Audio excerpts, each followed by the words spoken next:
Hi hello नमस्कार. Max महाराष्ट्रामध्ये तुमच्या सगळ्यांचं स्वागत आहे.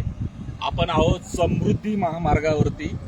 सकाळी जवळपास 9-9:30 वाजता आम्ही नागपूरवरून निघालो आहे आणि हा शिवनी म्हणजे हा अमरावती जिल्ह्यातला एक भाग आहे आणि या ठिकाणी इंटरचेंज आहे, फ्युएल स्टेशन पण आहे.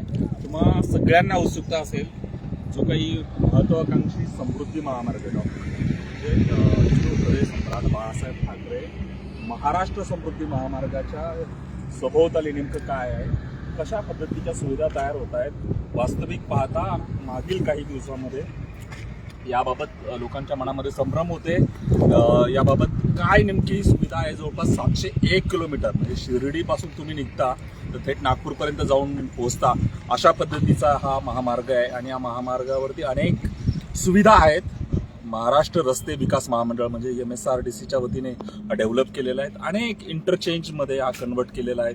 अनेक पॅच होते, त्या पॅचमध्ये वेगवेगळ्या कंत्राटदाराच्या माध्यमातून हे काम पूर्ण झालेलं आहे. हा महामार्ग जवळपास 88% पूर्ण झालेला आहे आणि या महामार्गावरच्या सुविधा जर आपण पाहिल्या, अनेक ठिकाणी वृक्षारोपण सुरू आहे, अनेक ठिकाणी वन विभागाच्या हद्दीतून गेला आहे, अनेक शेतजमिनी अधिग्रहित झालेल्या आहेत. त्यासाठी मोठ्या प्रमाणात निधी देखील देण्यात आलेला आहे.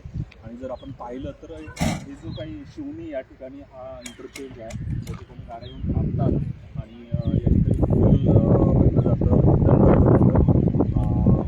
या समृद्धी महामार्गाच्या रचनेमध्येच ही सगळी व्यवस्था अंतर्भूत करण्यात आलेली आहे, जेणेकरून या महामार्गाच्या ठिकाणावर प्रवास करण्यात कोणालाही अडचण येणार नाही आणि या माध्यमातून महाराष्ट्राच्या पायाभूत सुविधा क्षेत्रामध्ये नवं पान लिहिलं जात आहे आणि हा महामार्ग खऱ्या अर्थाने हा सगळा अविकसित भाग आहे.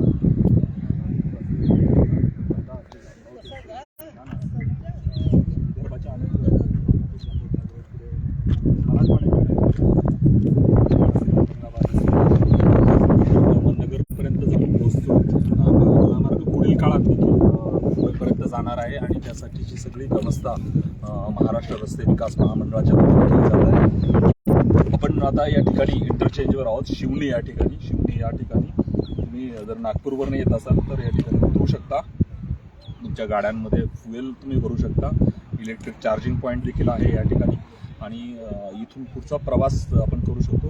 आता माझ्या विरुद्ध दिशेला आपण एक पेट्रोल पंप आहे, त्या ठिकाणी जाऊन पाहूयात की कशा पद्धतीची व्यवस्था आहे. तिथे टँकर्स उभा आहे, टँकरच्या माध्यमातून ते पेट्रोल आणि डिझेल हे खाली काढलं जातं आणि ज्यावेळेस अजूनही वाहनांची म्हणावी वर्दळ नाही आहे, कारण हा रस्ता नुकताच नरेंद्र मोदी यांनी त्याचं उद्घाटन केलं आणि त्यानंतर हा रस्त्याचं काम खऱ्या अर्थाने सुरू झालं आहे. टोलचे नाके आहेत आणि पुढे जर गेला तर पुढे देखील टोल नाका आहे. तशा पद्धतीचे बोर्ड्स या ठिकाणी लावलेले आहेत. हा आहे पेट्रोल आणि डिझेल पंप. आपण पाहू शकतो की या पद्धतीने इथे व्यवस्था आहे आणि जर या ठिकाणी वाहनं जर आली तर ठिकाणी थांबली जातात आणि फ्युएल्स देखील भरले जातात.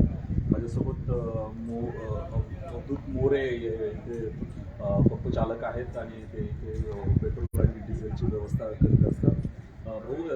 फार मोठा रस्ता आहे, शिर्डीपासून सुरू होतो नागपूरपर्यंत जातो. थेट आपण खाली उतरल्यानंतर इथे पेट्रोल आणि डिझेल 24 तास उपलब्ध असतात. 24 तास उपलब्ध असतात कारण की मध्ये बरेचसा लांबचा रस्ता आहे. मध्ये अनेक ठिकाणी लोक गाडीतून निघालं तर पेट्रोल अचानक संपलं, डिझेल अचानक संपलं तर तिथे ती सुविधा नंबर दिलेला आहे. कसं सुरू झाल्यापासून तुम्हाला कसा अनुभव वाटतो? मस्त वाटतं.